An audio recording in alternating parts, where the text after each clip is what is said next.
자비로우신 아버지 하나님, 이제 한 해를 마감하면서 마지막 안식일이 되었습니다. 아버님, 이 어려운 때에 저희를 안전하게 보호해 주신 것을 감사드립니다. 하오나 세상적으로는 너무나 힘든 한 해였습니다.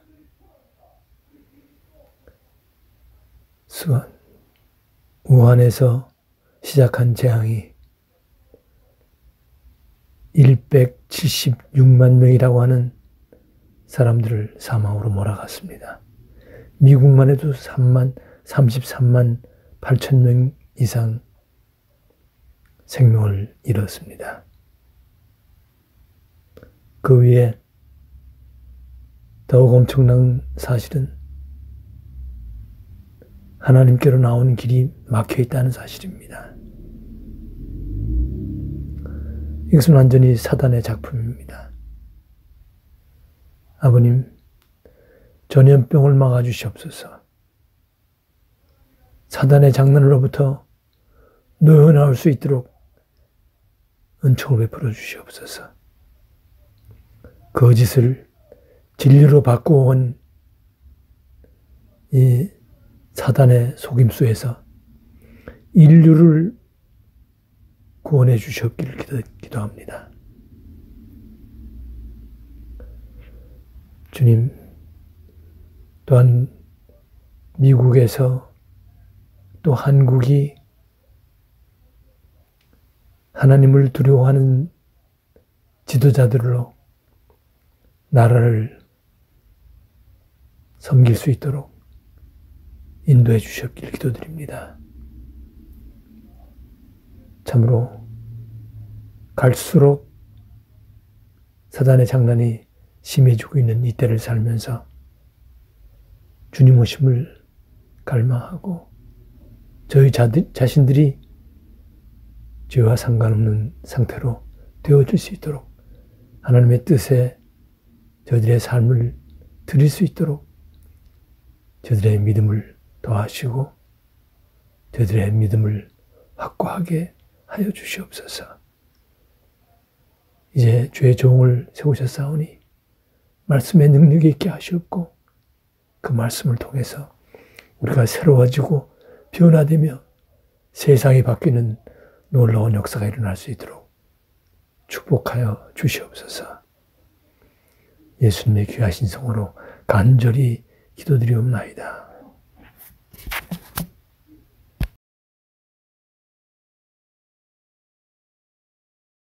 사랑하는 성도 여러분, 오늘은 2020년의 마지막 안식일입니다. 참으로 2020년은 다사다난한 해였습니다. 참으로 우리가 코로나 바이러스로 인해서 많은 사람들이 죽어가고 힘들어했던 해입니다. 여러분 크리스마스를 잘 지내셨는지요? 사실 예수님이 실제로 크리스마스에 태어난 날은 아닙니다. 인간의 심리를 아는 하나님께서 우리가 모르는 것이 더 좋겠다고 생각해서 예수님의 생신을 알려주지 않았습니다. 우리 인간들이 모르는 것이 많이 있습니다. 노아 방주가 어디 있는지 이것도 모르고 또 법궤가 어떻게 되었는지 이것도 우리가 모릅니다. 이것이 다 알려졌으면 사람들이 이것을 상호화하고 우상 숭배할 가능성이 많았기 때문에 예수님의 생일이나 이러한 것들이 우리에게 알려지지 않았습니다. 크리스마스의 의회는 주 3세기에 정확하게는 221년이에요. 섹터스 줄리어스 아프리카너스라는 로마 기독교 역사학자가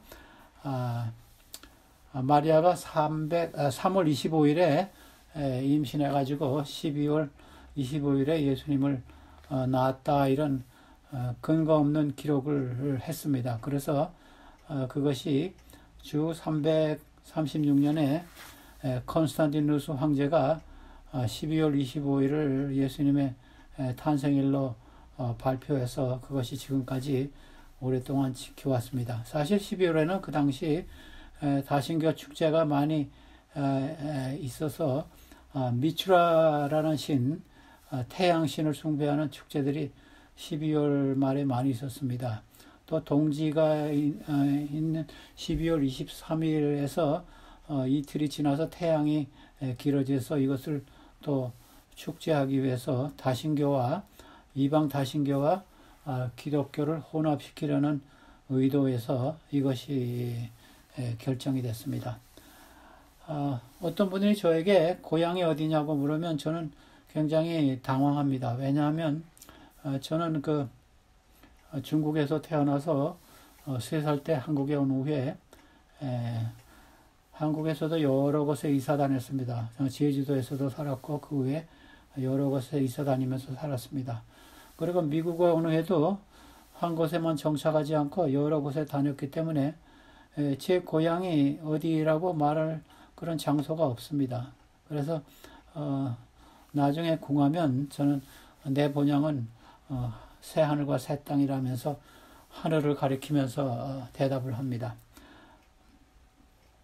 사실 우리의 본향은, 우리의 고향은 하늘나라인 것입니다. 새 하늘과 새 땅. 우리가 가려는 새 하늘과 새 땅에 대해서는 이사야, 소바, 요한계시록에 잘 묘사되어 있습니다. 특별히 이사야서는 11장, 35장, 65장, 66장 여기에 나와 있고, 계시록에서는 마지막 두 장인 21장과 21장에 잘 묘사되어 있습니다. 특별히 21장에 아주 자세하게 묘사되어 있습니다. 히브리 11장의 믿음의 용사들은 자기가 갈 본향을 바라보고 환영하며 지냈다 그랬습니다. 히브리서 11장 13절과 14절에 그런 말씀이 있습니다. 특별히 히브리 11장 14절에는요, 그 믿음의 우리의 조상들은 선조들을 본향 찾는 자들이라 이런 명칭을 주었습니다. 본향을 찾아가는 자들이라. 우리도 그렇게 되어야 되겠습니다. 오늘 그 본문의 말씀 계시록 21장 7절의 말씀을 보십시다. 이기는 자는 이것들을 상속으로 받으리라. 나는 그의 하나님이 되고 그는 내 아들이 되리라 그랬습니다. 여기 이기는 자에게는 상속으로 하늘나라를 주겠다 그랬습니다. 상속. 이긴 것에 대한 상이 아니라 하나님의 아들과 딸의 관계이기 때문에 우리에게 상속으로 무료로 우리에게 주시겠다 그랬습니다. 그래서 여기 믿음으로 마음이 없는 원칙이 이 말씀 속에도 나와 있습니다. 그런데 제가 이 계시록 21장에 하늘에 대한 묘사가 나와 있는데, 여기 처음에 하늘에 들어갈 자와 들어가지 못할 자에 대해서도 이 장에 좀 나와 있습니다. 거의 마지막 절인 21장 27절에 보면요, 이런 말씀이 있습니다. 무엇이든지 속된 것이나 가증한 일 또는 거짓말하는 자는 결코 그리로 들어가지 못하되 새 하늘나라에 들어가지 못한다 그랬습니다. 오직 어린 양의 생명책에 기록된 자들만 들어가리라 그랬습니다. 그래서 하나님의, 예수님의 그 생명책에 이름이 있는 자만이 들어가겠다 그랬습니다. 그래서 예수님도 지상에 계실 때 이 생명책에 대해서 말씀하신 것이 있습니다. 누가복음 10장에 제자들이 참 활동을 하고 돌아와서 기쁨의 보고를 하니까 예수님께서 이런 말씀하셨습니다. 누가복음 10장 20절에 그러나 귀신들이 너희에게 항복하는 것으로 기뻐하지 말고 너희 이름이 하늘에 기록된 것으로 기뻐하라 하시니라 그랬습니다. 그래서 구원의 확신을 갖고 우리 이름이 하늘에 있는 것이 우리에게 큰 기쁨을 주겠다 그랬습니다.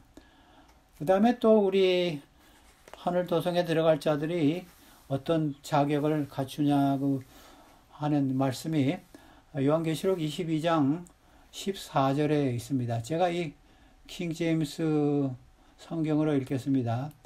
그분의 명령들을 행하는 자들은 복이 있나니 이것은 그들이 생명나무에 이르는 권리를 소유하며 그분을 그 문을 지나 그 하늘 문을 지나 도시로 들어가게 하려 함이라 그랬습니다. 그래서 여기서는 이 하나님의 명령을 지키는 사람이 계명을 지키는 사람이 하늘에 가겠다 그랬습니다. 근데 여기 우리 우리말 성경에는요 두루마기를 빠는 사람이 하늘에 가겠다 그러는데 킹 제임스에는 하나님의 계명을 지키는 사람이 하늘에 가겠다 그랬습니다. 그것이 왜냐하면요 사본의 상에 문제가 있습니다. 이 킹 제임스 성경과 그 다른 영어 성경에는 계명을 지키는 자, 근데 NIV나 다른 성경에는 두루마기를 빠는 자라 이렇게 번역이 다르게 나와 있는데 왜냐하면 이게 헬라어 사본에요 이 두 구절이 아주 유사하게 되어 있습니다.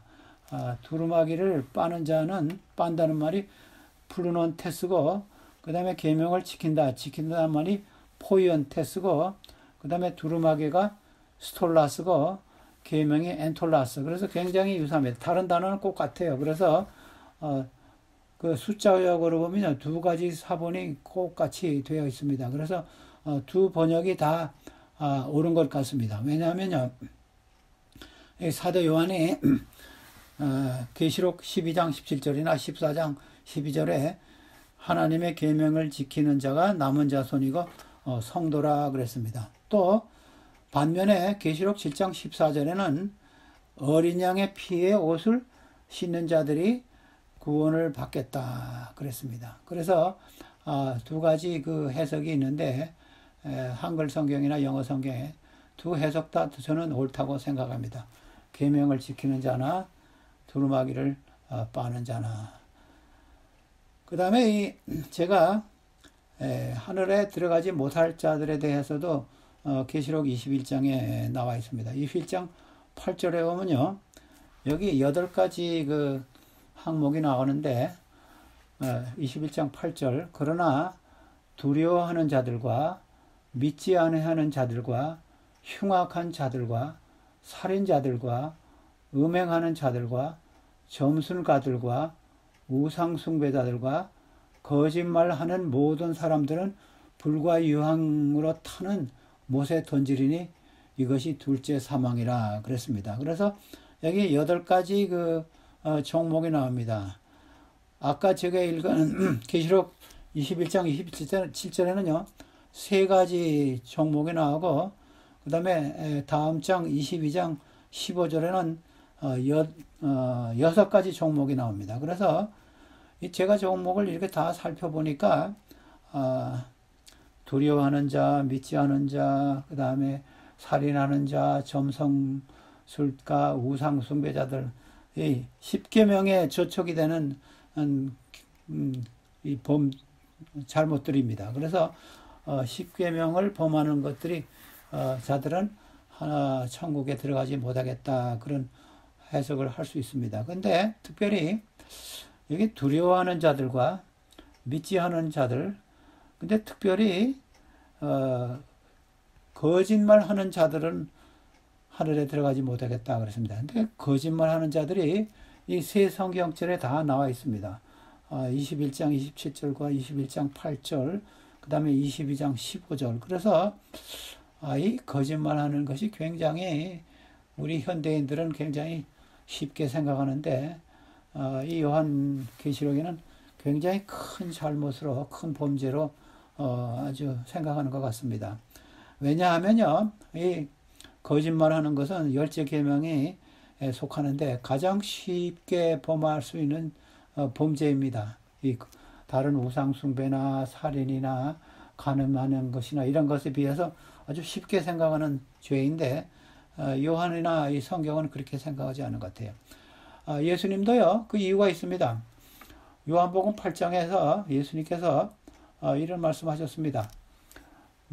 너희는 너희의 아비 마귀에게서 이 유대인 정교 지도자들과 이제 토론하면서 그들이 예수님을 아주 비난했을 때 예수님께서 그런 말씀하셨어요. 너희 마귀에게서 났나니 너희 아비의 욕심대로 너희도 행하고자 하느니라. 그는 처음부터 살인한 자요 진리가 그 속에 없으므로 진리에 서지 못하고 거짓말할 때마다 제 것으로 말하나니 이는 그가 거짓말쟁이요 거짓의 아비가 되었음이라 그랬습니다. 그래서 사단이 거짓말하는 자의 아비가 됐다 그랬습니다.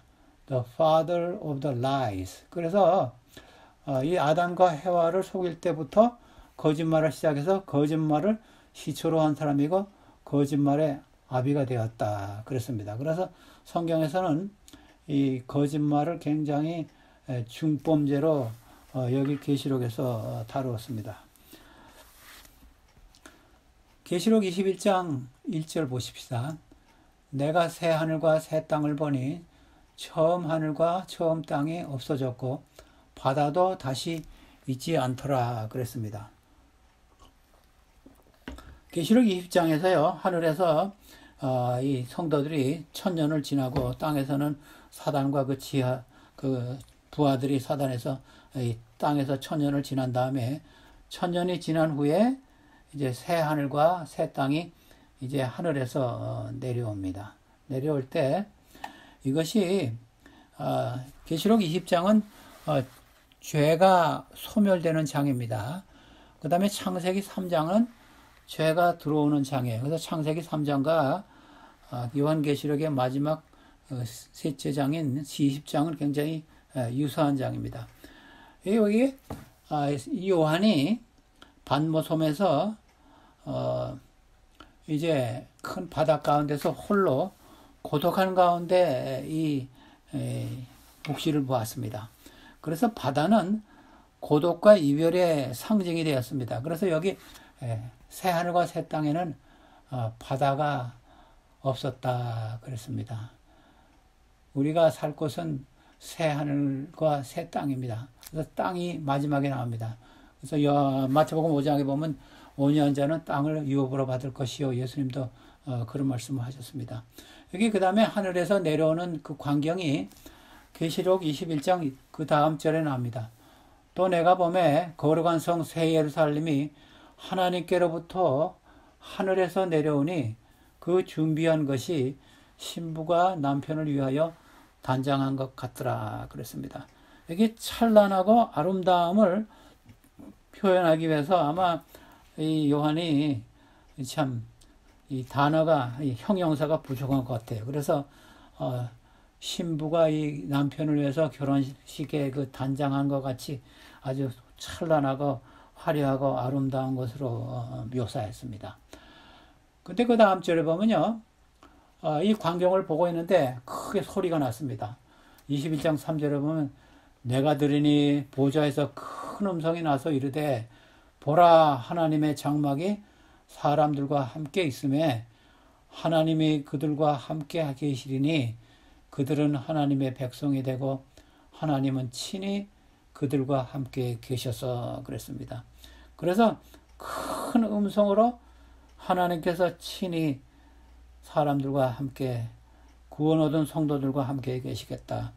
God himself will be with them 그랬습니다. 하나님 자신이 성도들과 같이 계시겠다 그랬습니다. 그래서 21장 거의 마지막 절에 보면요, 이런 말씀이 나옵니다. 성 안에서 내가 이 예루살렘 성 안에서 내가 성전을 보지 못하였으니 이는 주 하나님이 곧 전능하신 이와 및 어린 양이 그의 성전이심이라 그랬습니다. 계시록은요 1장부터 계속해서 보면요 성전 이야기가 많이 나옵니다. 촛대화가 나오고 떡이 나오고 향로가 나오고 그 다음에 분향단이 나오고, 근데 여기서 이제 마지막 21장 22장에 와서는요 이 성소가 없어졌습니다. 근데 그 이유가 있습니다. 이 성소는 죄인들의 그 죄를 없애야 하는 그런 중요한 장소입니다. 근데 죄인들이 없기 때문에 성소가 보이지 않았다 그랬습니다. 그 다음에 두 번째 이유는요, 우리 출애굽기 25장 8절을 먼저 보십시다. 이 성소를 처음에 모세에게 성소를 지으라고 명령하실 때 하나님께서 그 성소를 지을 목적이 말씀하셨어요. 출애굽기 25장 8절을 보면요, 내가 그들 중에 거할 성소를 그들이 나를 위하여 짓되 그랬습니다. 내가 그들 중에 거할 성소를 지라 그랬습니다. 근데 지금 새하늘과 새 땅에서는 하나님께서 직접 우리와 함께 하시니까 이제는 이 성소가 필요가 없는 것입니다.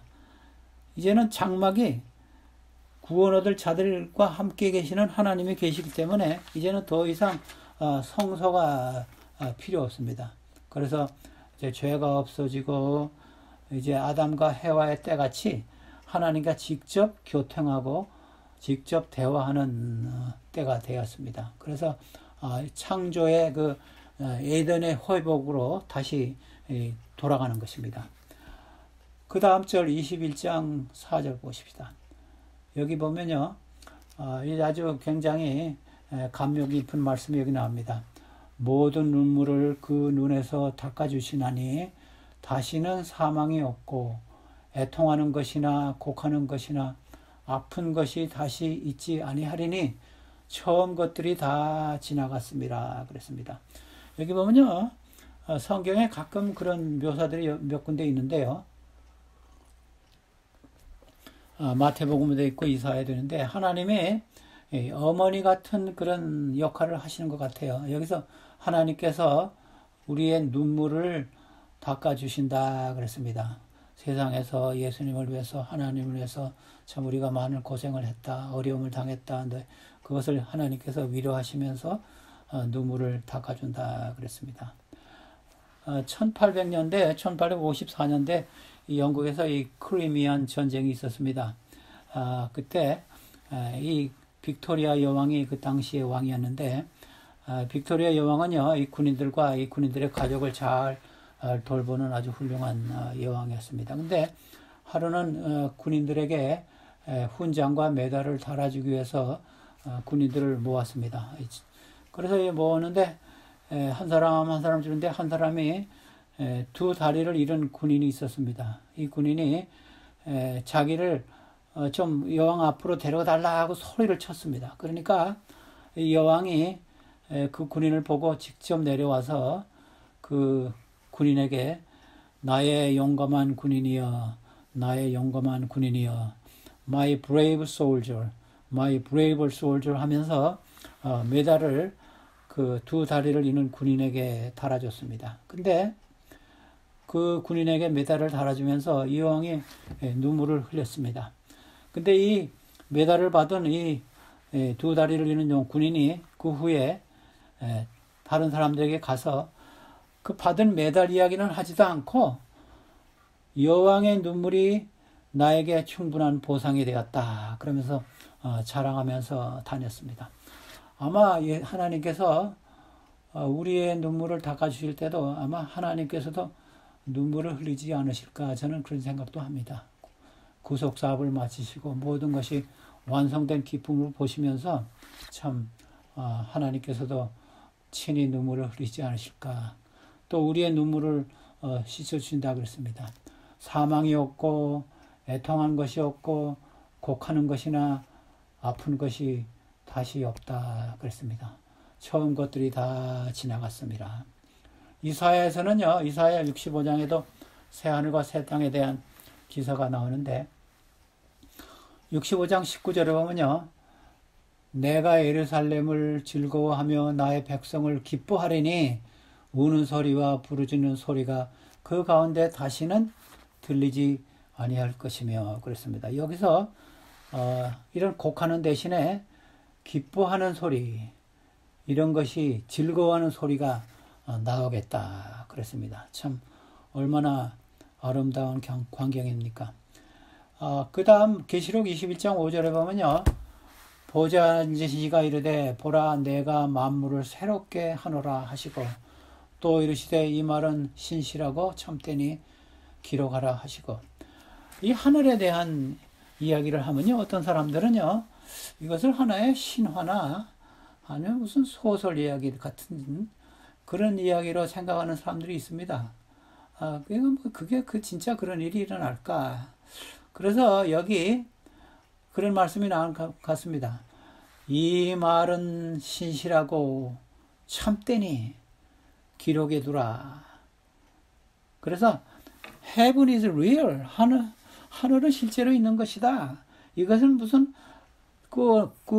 만들어낸 이야기가 아니고 그냥 상상적인 이야기 아니고 실제적인 것이다. 그래서 여기 이 말은 신실하고 참된 것이니 확실하게 기록하여 두어라. 그렇게 묘사되었습니다. 그 다음 절에 보면 내가 또 내게 말씀하시되 이루었다. 21장 6절 나는 알파와 오메가요 처음과 마지막이라. 내가 생명수 샘물을 목마른 자에게 값없이 주리라 그랬습니다. 여기 다 이루었다 하는 말씀이 여기 나옵니다. 근데 이 말씀이 여러분들도 기억하실지 모르겠지만은 요한이 요한복음 19장에 예수님께서 십자가 위에서 다 이루었다 그런 말씀을 하셨다 그랬어요.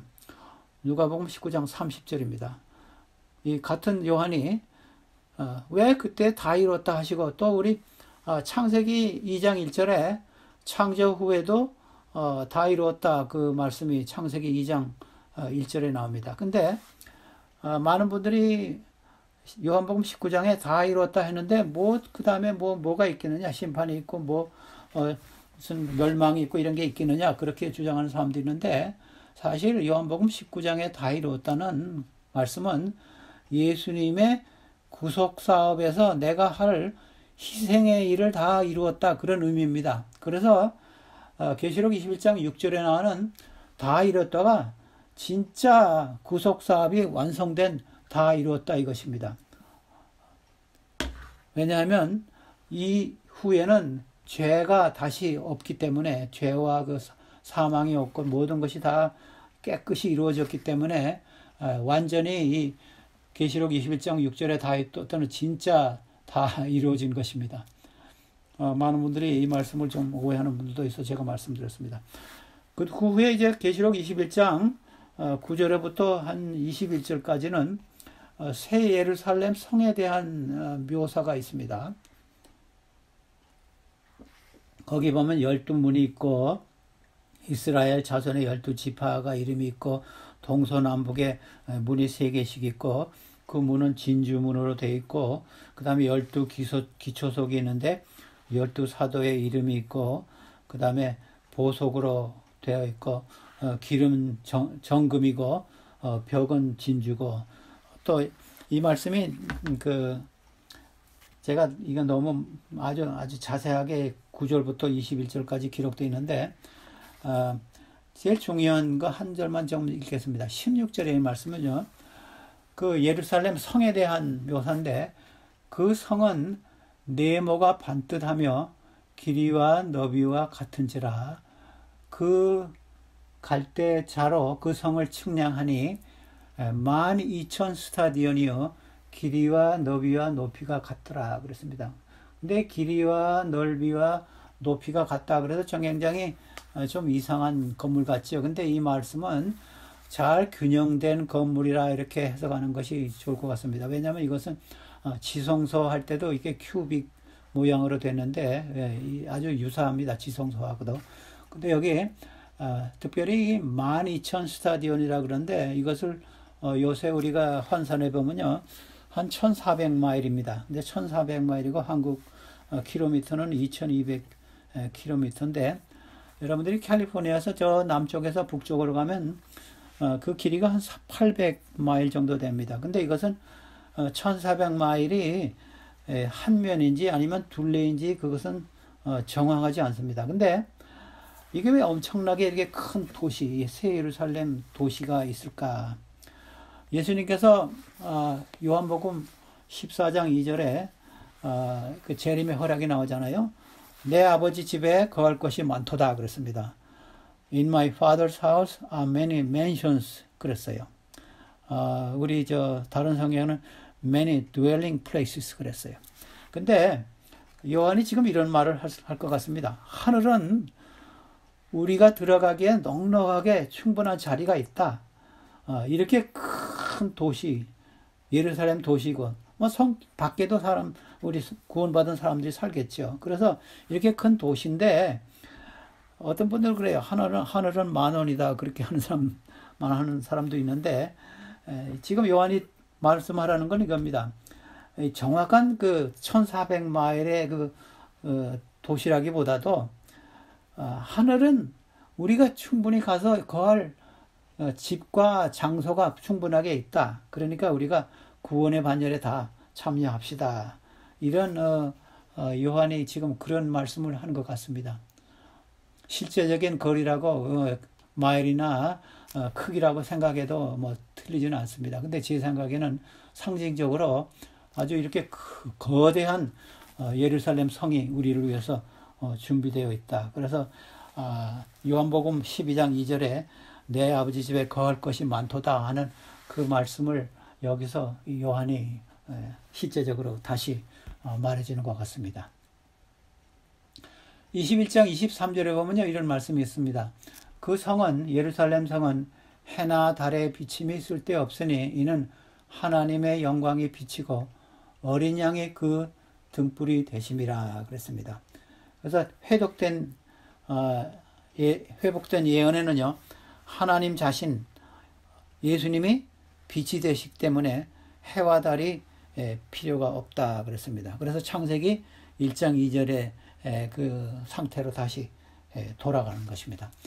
왜 여기 빛이 없다는 말씀을 했냐면요, 에베소 6장 12절에 보면요, 이 사단과 이 영과 하나님과 이 전쟁하는 이야기가 이 에베소 6장에 나오잖아요. 그런데 우리의 씨름은 혈과 욕을 상대하는 것이 아니요, 에베소 6장 12절입니다. 통치자들과 권세자들과 이 어둠의 세상 주관자들과 하늘에 있는 악의 영들을 상대함이라 그랬습니다. 그래서 사단을 상대하는 것이 이름 중에 하나가 어둠의 세상 주관자이다 그랬습니다. 그래서 하늘에는 빛의 근원인 대신 하나님과 예수님이 있기 때문에 태양이 필요 없고 달이 필요 없다 그랬습니다. 22장에서 몇 절도 하늘에 대한 묘사가 나옵니다. 22장 1절에 보면요, 또 그가 수정같이 맑은 생명수의 강을 내게 보이니 하나님과 및 어린 양의 보좌로부터 나와서, 이제 하나님과 어린 양의 보좌에서부터 이제 생명강이 흘러나옵니다. 이것도 창세기 2장에 10절부터 네 가지 강이 나오잖아요. 비손과 기혼과 히데겔과 유브라데, 이 네 강, 이거 아주 꼭 같은 장면입니다. 여기서는 강이 하나입니다. 생명강, 하나님과 어린 양의 보좌로부터 흘러오는 생명강. 그래서 다시 에덴의 회복을 여기서 말합니다. 근데 그 강이 흘러나와서 그 다음 절 22절에 보면요, 길 가운데로 흐르더라. 강 좌우에 생명나무가 있어 12가지 열매를 맺되 달마다 그 열매를 맺고 그 나무 잎사귀들은 만국을 치료하기 위하여 있더라. 이 말씀은 에스겔 37장 12절에 있는 말씀과 아주 유사한 말씀인데 아마 거기서 인용한 것 같습니다. 근데 과일이 매 달마다 열매를 맺는다. 다른 열매를 맺어서 12가지 열매를 1년에 맺는다 그랬습니다. 그런데 신기한 것은요, 이사야 66장, 계시록 22장은요, 성경의 마지막 장인데 이사야 66장, 이사야의 마지막 장하고 아주 유사한 점이 꽤 많습니다. 여기 보면요, 이런 말씀이 있습니다. 이사야 66장 23절입니다. 여호와가 말하노라. 매월 초하루와 매 안식일의 모든 혈육이 내 앞에 나와 예배하리라 그랬습니다.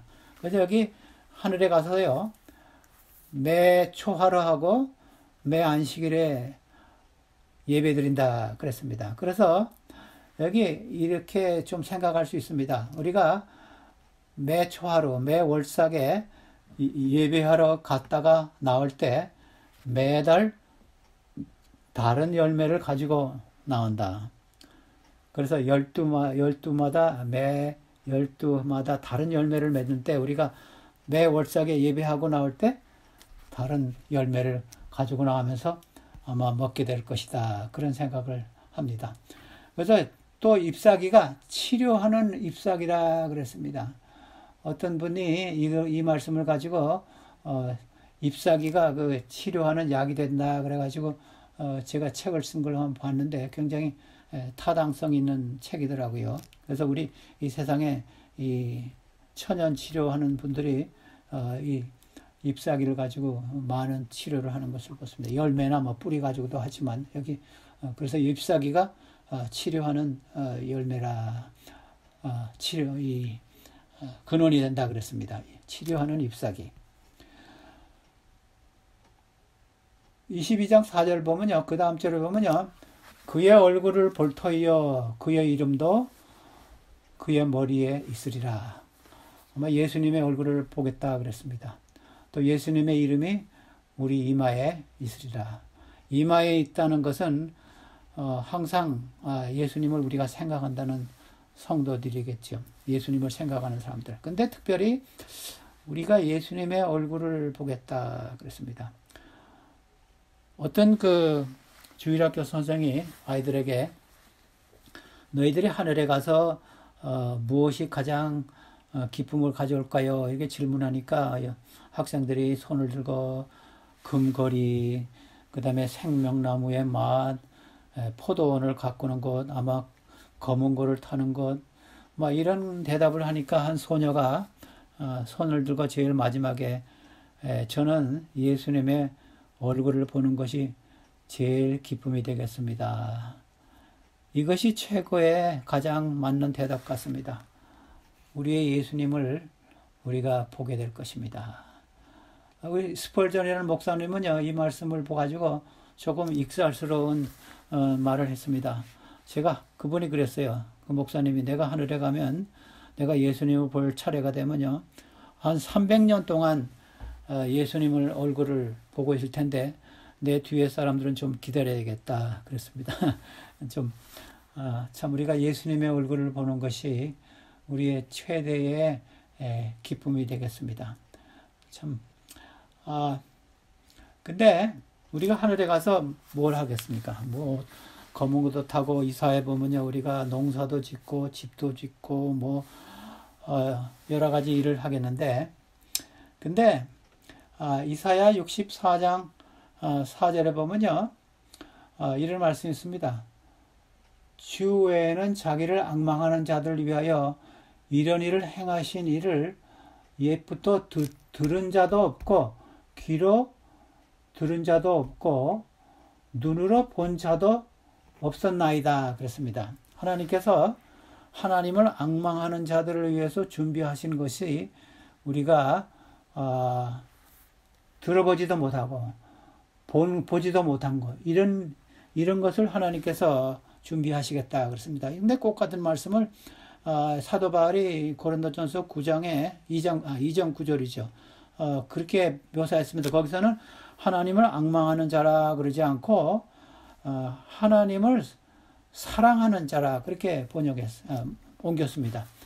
앙망하는 자가 거기서는 사도 바울은 사랑하는 자라, 하나님께서 자기를 사랑하는 자를 위하여 예비하신 것이 귀로도 듣지 못하고 눈으로도 보지 못하는 아주 훌륭한 것이라 그랬습니다. 그래서 사실 우리가 하늘에 대한 묘사가 이 계시록 22장, 21장, 이사야 64장, 65장, 66장, 뭐 이사야 11장 이런 것에 나오지만 이 모든 것이요, 그 이상의 기쁨을, 이상의 묘사가 있을 것 같습니다. 그래서 여기 묘사할 수 없다 그런 말씀을 이사야 64장 4절과 고린도전서 2장 9절에 한 것 같습니다. 어떤 분들은 그래요. 나는 뭐 농사 짓는 거 싫어한다, 또 집 짓는 거 싫어한다, 검은 거 타는 거 싫어한다, 그런 분들이 있어요. 근데 그런 분들은 그렇게 염려하지 마세요. 왜냐하면 이런 것 이상의, 이 당시는 이게 농경사였기 때문에 아마 이렇게 묘사한 것 같아요. 근데 우리가 하늘에 가서 자기가 좋아하는 것들을 우리가 마음껏 할 수 있을 것입니다. 그 다음에 계시록 22장 그 후에 7절부터 21절까지는 이 하늘에 대한 묘사가 이제 끝나고 이 계시록 전체의 그 결론이 나옵니다. 그래서 계시록 전체의 결론이 나오면서 이제 예수님께서 다시 오시겠다 하면서 이제 여러 가지 그 예수님의 다시 오심을 준비하는 것에 대해서 이야기하는데, 그래서 제가 이 여기 특별히 한 절만 제가 좀 보겠습니다. 322장 17절입니다. 22장 17절에 보면요, 성령과 신부가 말씀하시기를 오라 하시는도다. 듣는 자도 오라 할 것이요, 목마른 자도 올 것이요, 또 원하는 자는 값없이 생명수를 받으라 하시더라 그랬습니다. 여기 계시록의 결론을 하면서 왜 이 삼중호소라고 우리가 말할 수 있어요. 여기 오라는 말이 3번 나옵니다. 오라, 오라. 여기 3번 나오는데 come.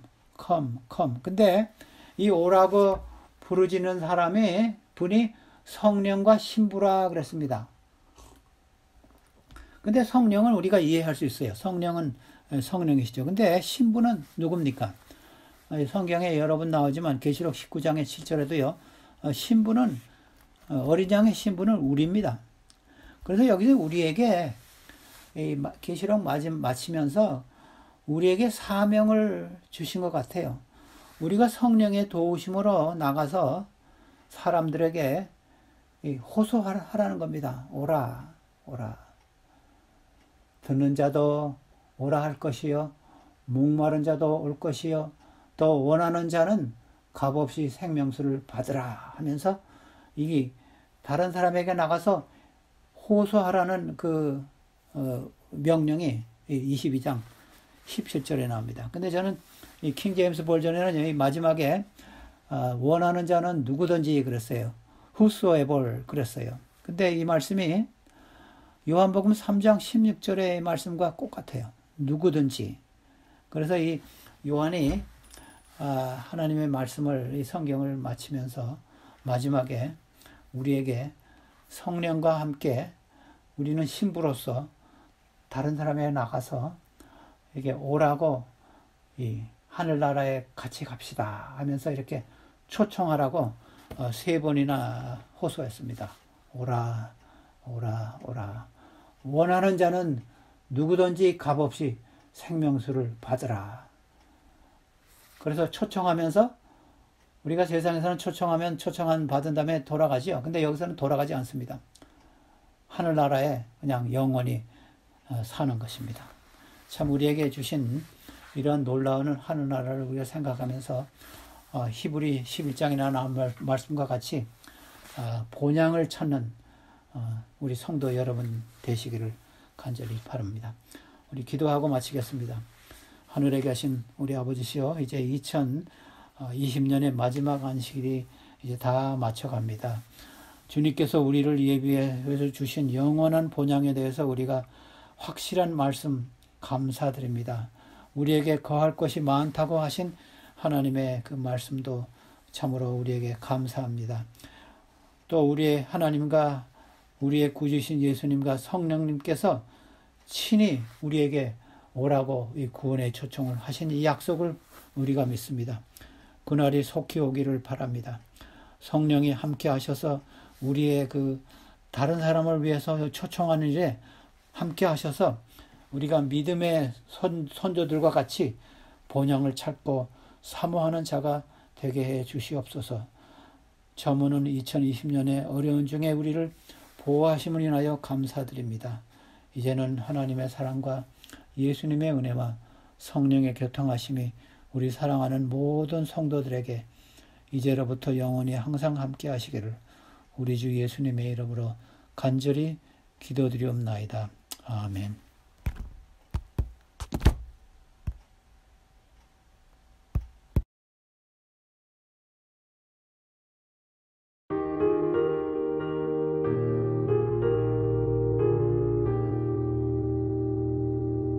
성경 말씀 보니 저편 언덕 넘어 아름다운 땅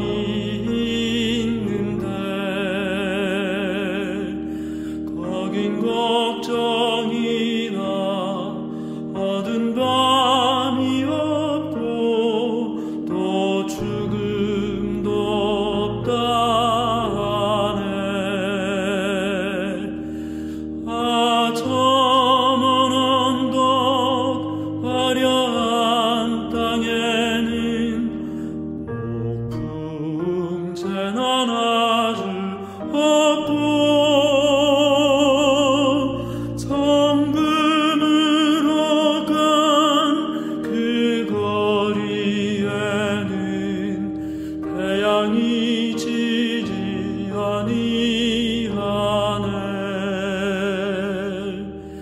푸른 나무들은 곱게 춤추는데 금빛과 실이 빛나며 섬도 모여 앉아 검은 고를 타니 영화로운 광경일세. 저 먼 언덕 화려한 땅에는 풍채는 아주 없고 정금으로 간 그 거리에는 태양이 지지 아니하네. 화려 찬란한 곳 우뚝 솟은 집엔 기쁜 웃음 넘쳐 흐르며 생명샘이 솟고 새가 노래하니 왜 사람이 늙을 손가. 저 먼 언덕 화려한 땅에는 풍채는 아주 없고 정금으로 간 그